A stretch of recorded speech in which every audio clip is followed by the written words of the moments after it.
Bangladesh stands at a critical crossroads. North south বিশ্ববিদ্যালয়ে বাংলাদেশের ক্ষমতায়ন, নেতৃত্ব, ঐক্য এবং প্রবৃদ্ধির পথ শীর্ষক সেমিনারে অংশ নেন রাজনীতিবিদ, বুদ্ধিজীবী, অর্থনীতিবিদ ও শিক্ষক সহ নানা শ্রেণী পেশার মানুষ। যোগ দেন বিএনপি মহাসচিবও। এখানে হচ্ছে একজন মানুষের যে দৃঢ়তা তা প্রমাণ। বক্তব্যের শুরুতেই ভবিষ্যৎ বাংলাদেশ বিনির্মাণে হতাশ না হতে সবার প্রতি আহ্বান জানান মির্জা ফখরুল ইসলাম আলমগীর। বলেন, যুক্তরাষ্ট্র, চীন কিংবা ভারত নয়, বাংলাদেশের ভবিষ্যৎ নির্ধারণ করবে এদেশের জনগণ। দেশটা আমাদের, এর ভবিষ্যৎ আমাদেরকে নির্মাণ করতে হবে।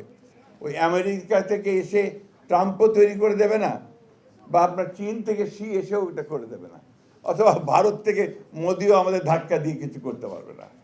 এই যে বিষয়গুলো, এটা আমাদের মধ্যে, আমাদের মনের মধ্যে, আমাদের অন্তরের মধ্যে গেঁথে নিতে হবে।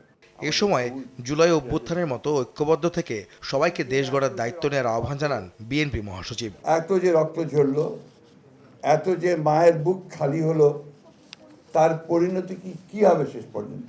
দৃঢ়ভাবে বিশ্বাস করি যে ভালো হবে এবং খুব ভালো হবে।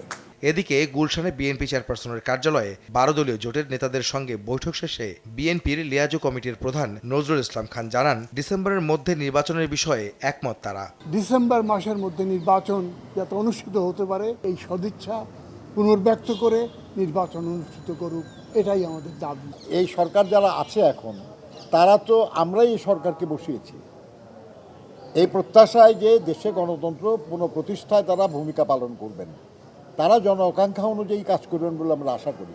কাজে এই সরকারের বিরুদ্ধে আন্দোলন করার তো কোনো প্রয়োজন মনে করি না। নির্বাচন সংস্কার, আইন শৃঙ্খলা পরিস্থিতি সহ নানা বিষয়ে যুগপৎ আন্দোলনের শরিক দলগুলোর সঙ্গে ধারাবাহিক আলোচনা করে যাচ্ছে বিএনপি। আমরা সেই বিষয়গুলো আলোচনা করেছি। আহমেদ সালেহীন, সময় সংবাদ, ঢাকা।